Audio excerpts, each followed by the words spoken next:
All right, let's just jump right into this one, because today's explainer is going to feel a lot like a classic chilling campfire story.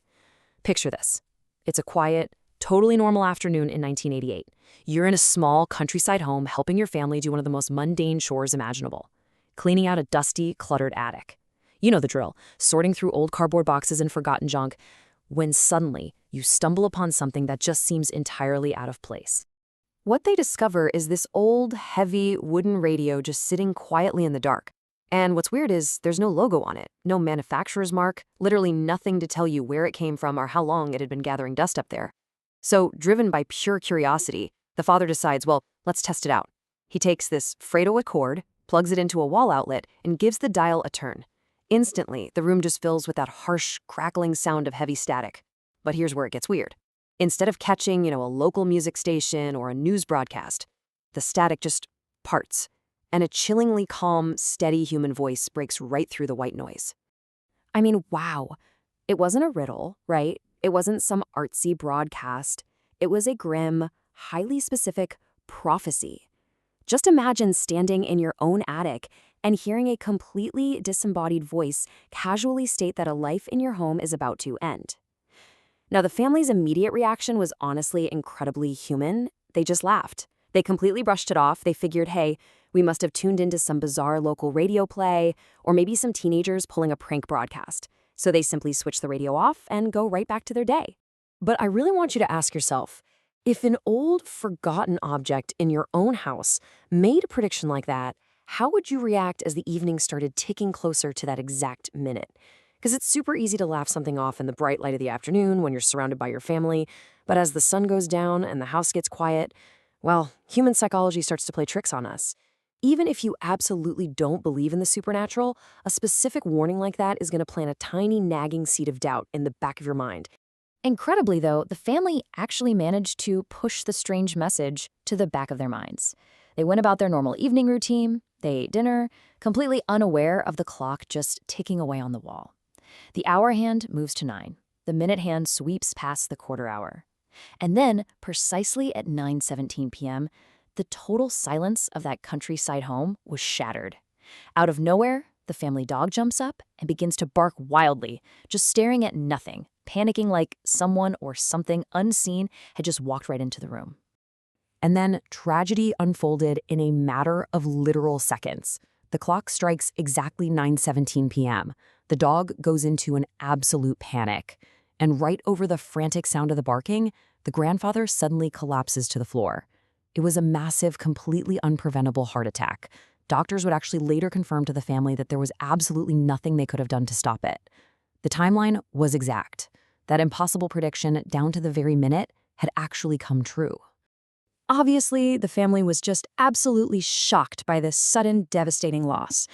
In the aftermath, amidst all the grief and the funeral arrangements, the memory of that radio broadcast must have just haunted them. But as we know, the human mind is absolutely desperate for rational explanations. Logically, they convinced themselves that the eerie timing was just this unbelievable, tragic coincidence. Because, what's the alternative? To accept that a literal wooden box in the attic somehow knew the exact moment a man's heart would stop beating? No way. That's a reality way too terrifying to accept. So they chose the comfort of coincidence.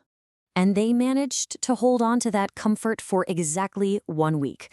One single week of mourning and just trying to get back to normal life. The radio had remained completely unplugged and completely untouched since that fateful afternoon up in the attic. Until suddenly, defying absolutely all laws of electronics and logic, that unbranded radio turned on completely by itself. That harsh crackle of static once again filled the house, cutting right through the silence. Through the static, that exact same calm, emotionless voice returned. And this time, it brought a terrifying new warning. It said, 3 nights from now, the fire will begin. Yeah, there was no laughing this time around. The whole illusion of a prank was entirely shattered. The panicked family immediately grabbed the radio, carried it straight out the door, and threw it outside into the yard. They just wanted it out of their home, hoping that physically removing the object would somehow cancel out the grim prophecy it had just spoken. The escalation here is just horrific. Let's trace this out. Day 1, you get the bizarre warning and the fatal heart attack.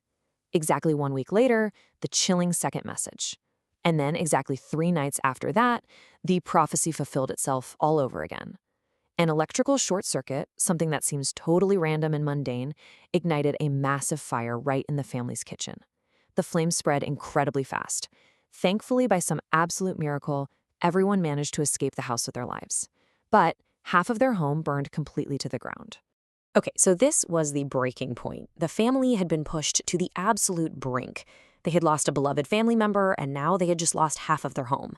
The realization that the radio's prophecies were not coincidences, but these unavoidable truths, was just way too much to bear.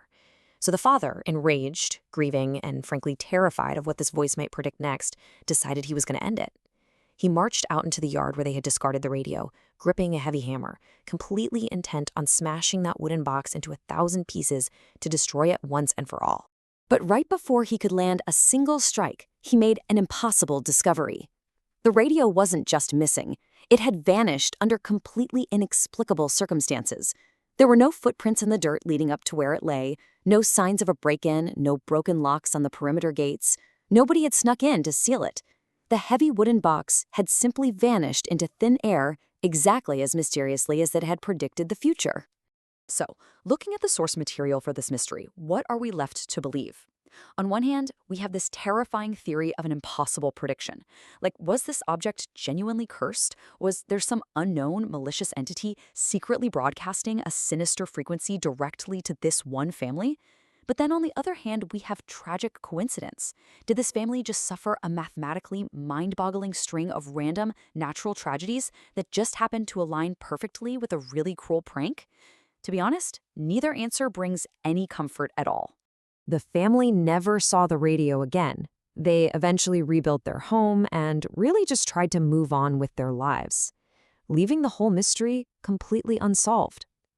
But the chilling reality of this story, the reason it makes for such a perfect, unsettling campfire tale, is that unresolved ending. Because that radio wasn't destroyed, it wasn't dismantled, it just vanished. Which means it might still be out there somewhere in the world, sitting quietly in another dusty attic, or on a thrift store shelf, or in a dark basement, just waiting until someone else decides to turn the dial and listen to the static. So, as we wrap up this explainer on the frequency of fate, I want to leave you with this final thought. Imagine you are the one who finds it next. You plug it in, the static clears. If that calm voice predicted your future, what would you do? Would you laugh it off as a joke? Or would you watch the clock, terrified of what happens when the time runs out? Something to think about next time you're cleaning out the attic. Thanks for joining me on this one, and we'll catch you next time.